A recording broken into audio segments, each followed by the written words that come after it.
Marie-Hélène, merci d'être venue. Bienvenue sur Top & Win TV pour nous parler de ton activité. Donc, tu fais partie de mes clientes, partenaires. Enfin, c'est une relation qui a beaucoup évolué. Oui. Et en fait, tu es là aujourd'hui pour nous parler de ton activité Eniter, ce que tu fais, comment t'es venue l'idée, comment tu as créé cette entreprise, en quelques mots. Alors, Eniter, nous accompagnons la mobilité des salariés et des entreprises.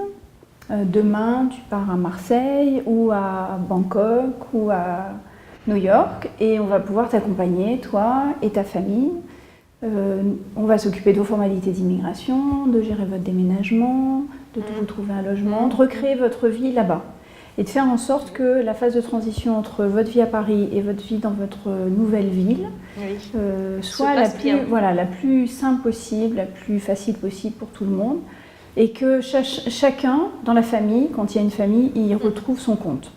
Aussi bien les enfants que les conjoints. Pour l'entreprise, parce que nos clients sont quand même essentiellement des entreprises et des grands comptes, c'est faire en sorte que leur politique de mobilité soit un vrai vecteur de succès dans leur politique de ressources humaines. Aujourd'hui, on est très très internationaux. C'est-à-dire que même une PME doit travailler à l'international.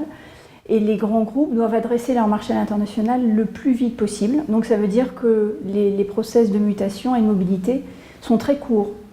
Et ça va très vite, de plus en plus vite en fait. Voilà, donc ça veut dire que, par exemple, si je prends une entreprise qui fait du BTP, elle va avoir un marché, elle va se positionner sur un appel d'offres, elle va avoir le marché. À partir du moment où elle a le marché, il faut que les gens ils soient opérationnels vraiment dans les semaines qui suivent.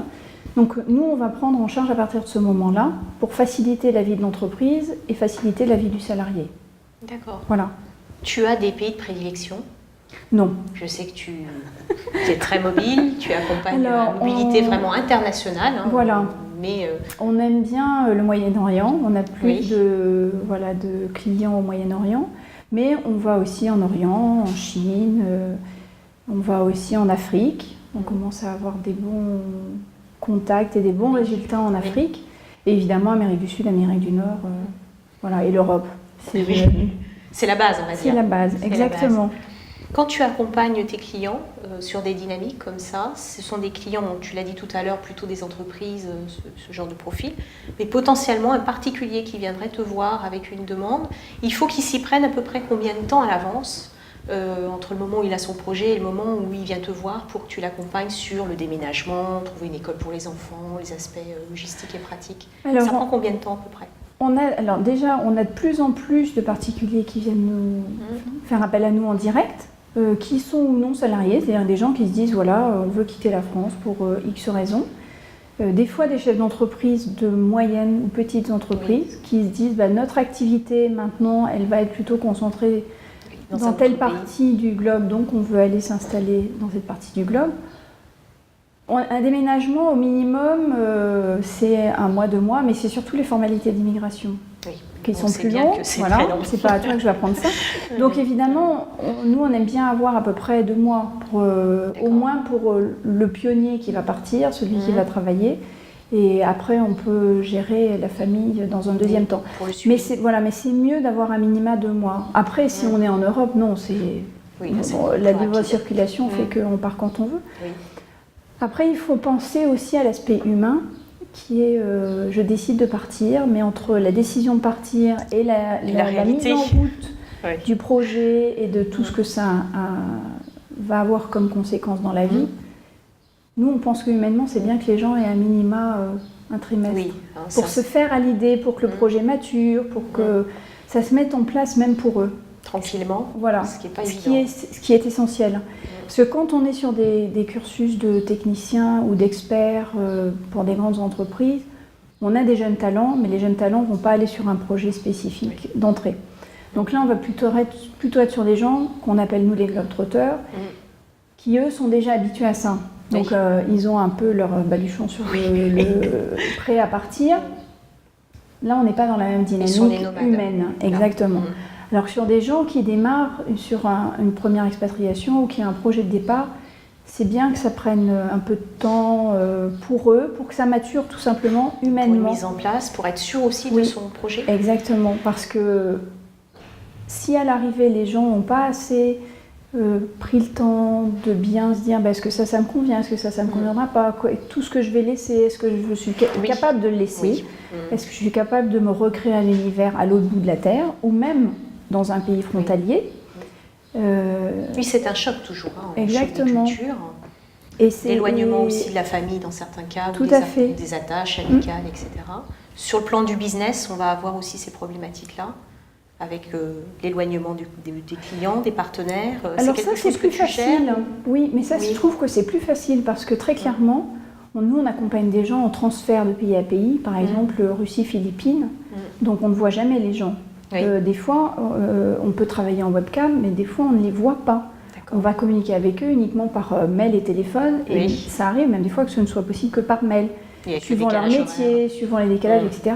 Et ça se passe très bien. Donc c'est vraiment comment on va communiquer avec l'autre qui est important. Donc on peut travailler à distance. Pour nous, c'est vraiment pas un problème. C'est plus la relation humaine qui va être plus difficile sur des gens qui démarrent. Et c'est pour ça que ça nous paraît important qu'il y ait un laps de temps pour eux, pour qu'ils construisent leur projet, pour être sûr qu'à l'arrivée, ils se disent, ben voilà, j'ai bien abouti là où je voulais. Parce que les échecs, c'est dramatique. Alors justement, les échecs, qu'est-ce qu'il faut mettre en œuvre pour éviter l'échec? On l'a vu, il faut s'y prendre suffisamment longtemps en avance. Est-ce qu'il y a d'autres recettes? Est-ce qu'il y a des petites astuces à mettre en œuvre pour justement, quand on veut partir à l'international, se blinder d'une certaine façon, être garanti au maximum pour éviter les échecs professionnels, personnels? Voilà, c'est exactement ce que tu dis, il y a deux aspects. Le premier va être personnel, le deuxième va être professionnel. Alors pourquoi je mets le personnel en premier? Parce que son équilibre, à mon sens, et on le vérifie nous avec tous les gens qu'on accompagne, son équilibre, ça d'abord et avant tout personnel. Je serais même tentée de dire, il est physiologique. C'est la pyramide, c'est-à-dire que tu dois assouvir tes premiers besoins, et tes premiers besoins sont effectivement manger, boire, etc. Mais c'est de là que part ton premier équilibre. Donc une fois que tu as déjà pensé à ça, tu as déjà fait, à mon sens, 75% du travail. Après, c'est une motivation, c'est de dire quels sont mes objectifs professionnels, est-ce que c'est un objectif de carrière, d'avancement de carrière, un objectif financier. Bon, après, c'est beaucoup, je suis tentée de dire, voilà, c'est plus chiffré, c'est plus mathématique. Donc ça, c'est plus simple à mettre en œuvre. Alors que l'équilibre perso, c'est beaucoup plus difficile à retrouver. C'est très fragile. Donc quand on est seul, on pense que c'est plus simple. Je ne suis pas forcément d'accord avec ça. Parce qu'on se dit, je m'en vais, sauf qu'à l'arrivée, on se retrouve tout seul, il faut recréer, et que c'est pas simple. Et quand on est dans une situation de couple ou de famille, il faut que chacun ait son projet. Et ça... Et que ce ne soit pas tout le monde qui suit la personne qui s'en va, exactement, au détriment de l'équilibre. D'ailleurs, on a beaucoup de cas de divorce suite à des expatriations. Énormément. L'expatriation est très dévastatrice si on n'est pas attentif. Alors, il y a plusieurs raisons. Nous, on analyse plusieurs raisons à ça. On est dans une génération où les deux travaillent. Donc, il n'y a pas un conjoint et un suiveur. Il y a un conjoint et un qui arrête quelque chose pour suivre, ce qui n'est pas du tout la même dynamique. Donc, il faut que le conjoint suiveur, et c'est plus forcément une femme, donc ça c'est bien, mais il faut que le conjoint suiveur, il retrouve son propre projet. Et donc, son équilibre. Donc on les aide à trouver un projet. Alors, je peux donner un exemple. Une jeune femme qui aujourd'hui travaille en banque, son conjoint est expatrié, ils ont pris la décision de partir, ils ont 2 enfants, et elle, son projet, c'est carrément de changer d'orientation. Ils vont dans un pays où elle pourra mettre à profit et développer quelque chose de beaucoup plus personnel, et elle se dit, voilà, c'est l'occasion rêvée. Elle reviendra peut-être à la banque en rentrant, mais au moins elle a un vrai projet qui lui tient à cœur et elle peut développer sur place. Et quand tu dis que tu accompagnes, c'est un accompagnement qui prend quelle forme? On est sur du conseil, on est sur de la mise en relation avec des gens sur place qui vont pouvoir l'aider à monter son projet. Comment ça se passe concrètement, qu'on ait une petite idée de l'opérationnel? Alors, l'opérationnel, ça peut être ce dont les gens ont besoin. Là, cette personne-là, elle a besoin d'un réseau là-bas. D'accord. Donc, on va travailler avec tous les gens qu'on connaît sur place, qui vont déjà être les gens français qui sont partis, qui vont pouvoir l'aider. Exactement, les communautés d'expatriés sont énormes à l'international. Il y a des pays où il y a des communautés françaises très très grandes. Donc on peut s'appuyer là-dessus et puis on retrouve ses repères. Donc ça c'est bien. Après au niveau professionnel, on va travailler avec nos partenaires sur place qui vont eux-mêmes avoir, comme nous en France quand on accueille, des réseaux, donc des cabinets de recrutement si c'est des cabinets de recrutement, des entreprises. Si on sait que dans une grosse entreprise on va plutôt chercher ce type de profil, on peut même faire des mises en relation directe. Quand c'est possible, on le fait. Donc ça dépend du projet et en fonction du projet, on va s'adapter. Quelqu'un nous dit « ça fait 20 ans que je travaille, qu'est-ce que je vais faire demain ?» On va lui proposer en base de faire un bilan de compétences par exemple. D'accord. Donc des choses très concrètes et puis qui sont à chaque fois personnalisées. Pour conclure, des conseils à donner à des personnes qui voudraient entreprendre dans le domaine de l'accompagnement à l'international, ce serait quoi? Parce que là on voit bien ce qu'il faut mettre en œuvre quand on accompagne le client. Mais de l'autre côté, si j'ose dire, de l'autre côté de la barrière, en back-office, comment ça se passe quand on veut créer une entreprise en rapport avec l'international? Est-ce que c'est plus difficile déjà en France de créer une entreprise? Non. Que ce soit... Là c'est clair, hein, là c'est venu spontanément. Voilà, qu'on crée une entreprise pour travailler sur le territoire national ou une entreprise pour travailler à l'international, aujourd'hui je serais tentée de dire que c'est exactement la même chose.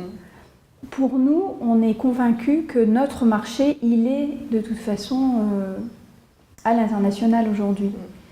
Alors c'est vrai que notre métier, c'est d'accompagner les gens à l'extérieur de nos frontières, mais malgré tout, on se rend compte, où qu'on aille, que les petites entreprises peuvent très bien, suivant leur travail, s'adresser à des marchés à l'international, que les grandes entreprises aujourd'hui essayent de plus en plus, même avec des process achats de très très grosses entreprises, on ne peut pas citer de nom, mais vraiment des entreprises qui sont dans tous les pays du monde, peuvent travailler avec des petites entreprises. C'est absolument pas incompatible. Si l'entreprise a les compétences que cherche, la compétence, la niche, voilà, ça la disponibilité aussi. Bien sûr. Donc il ne faut pas hésiter. Après on se dit oui, c'est vrai qu'il y a des métiers, si vous fabriquez des produits par exemple, il y a des normes, voilà. Après on tombe dans le juridique, on tombe dans est-ce que c'est possible à l'entrée dans les pays, à qui on va vendre, c'est beaucoup d'investissement pour avoir une structure dans le pays. Ça c'est une autre démarche. C'est vrai que si on veut s'implanter complètement dans un pays, là on rentre dans un autre processus. Mais si on veut travailler avec par exemple des représentants dans un pays, ce qu'on fait nous, là c'est pas du tout la même chose et ça, je trouve que ça peut être un tremplin par exemple pour une entreprise, c'est d'avoir un partenariat avec... Oui, créer des passerelles en fait. Exactement, avec des sociétés qui sont déjà implantées. Et évidemment dans ces cas-là il faut venir voir Michel parce qu'il faut faire attention à ce qu'on a soi-même créé en France. Et est-ce qu'il y a des brevets à mettre en place? Est-ce que voilà, il faut se prémunir malgré tout. Mais ça, c'est pas valable pour un salarié qui s'en va, pour son contrat, sa protection. Complètement. C'est valable pour tout le monde en fait. Exactement. Eh bien Marie-Hélène, merci beaucoup. J'espère que ça aura éclairé nos internautes sur les questions liées à l'international et à la mobilité. Donc bougez quoi. C'est possible, il faut y aller. Il ne faut surtout pas hésiter. Quand on a envie, voilà. Il faut bien regarder. Voilà, se préparer, mais il faut y aller. Mais il faut y aller. Merci beaucoup Marie-Hélène. À très bientôt. Michel. À bientôt. À bientôt.